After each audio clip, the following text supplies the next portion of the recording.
जय माता दी। जय माँ कामाख्या। जय श्री महाकाल महाराज।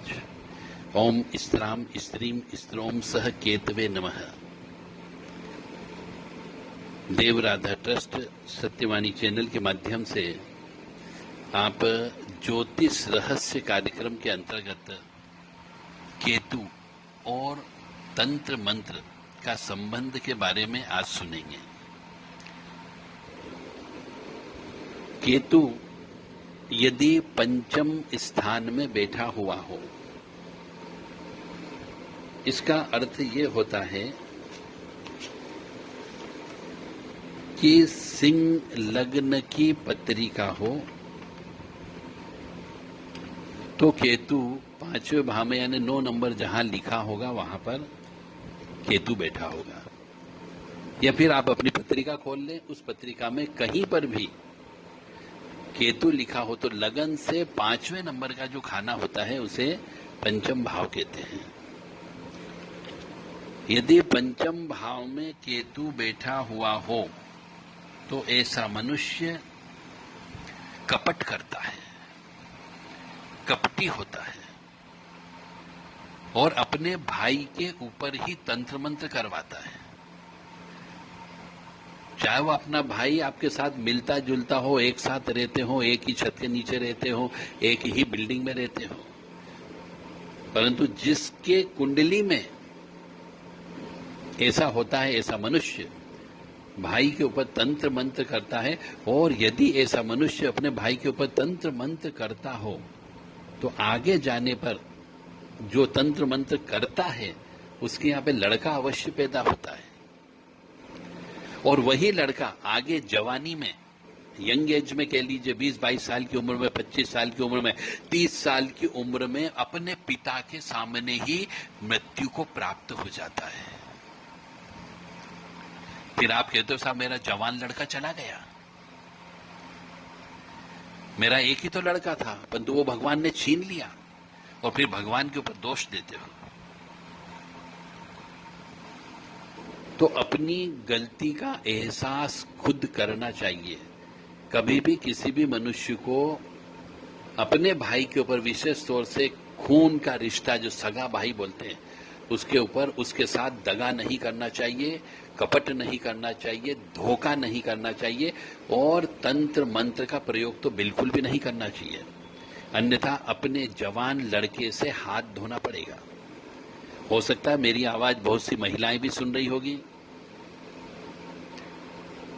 जबकि वो कुछ नहीं करती है, परंतु उनको भी अपने पति के द्वारा किए गए पाप कर्मों का फल एक स्त्री को भी भोगना पड़ता है।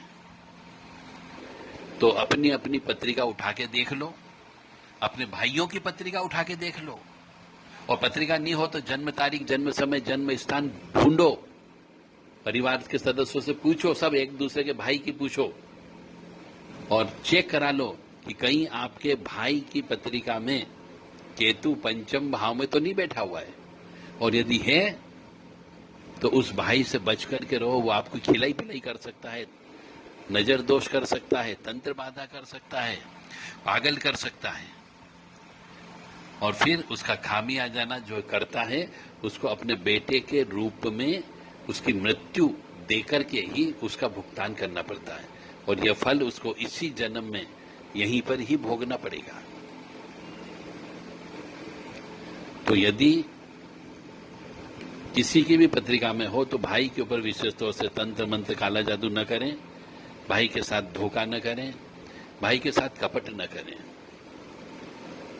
और यदि अभी एक साथ रहते हो, एक ही चोला चूका हो, एक ही जगह से भोजन बनता हो, एक ही दुकान से लेन देन करते हो, तो दोनों भाई एक दूसरे की पत्रिका को चेक करवा लो कि कहीं पे ऐसा धोखा होने की संभावना तो नहीं है। यदि आपके पास ऐसा व्यक्ति नहीं हो तो आप देव राधा ट्रस्ट सत्यवाणी चैनल से संपर्क कर सकते हैं। 9893128047, 7649862712 ये व्हाट्सएप नंबर है। इन व्हाट्सएप नंबर पर आप संपर्क करके अपनी स्वयं की और अपने भाई की पत्रिका चेक करवा सकते हो कि कौन सा भाई किसी के ऊपर क्या धोखा कर सकता है हो सकता है हमारे पास ऐसे बहुत से केसेस आते हैं जिसमें पिता की एक दुकान थी, उस दुकान में सभी भाई बैठते हैं, सभी भाइयों का परिवार चलता है। पर हो सकता है किसी भाई की पत्रिका में अगर ये दोष हो कि केतु पंचम भाव में बैठा हुआ हो, तो वह व्यक्ति अन्य भाइयों के ऊपर तंत्र मंत्र काला जादू करके वशीकरण कर सकता है, उच्चाटन कर सकता है, बीमार कर सकता है, क्योंकि पैसे का लोभ उसको कहीं का नहीं छोड़ता और अंततः अपने बेटे की उसे बलि देना पड़ती है।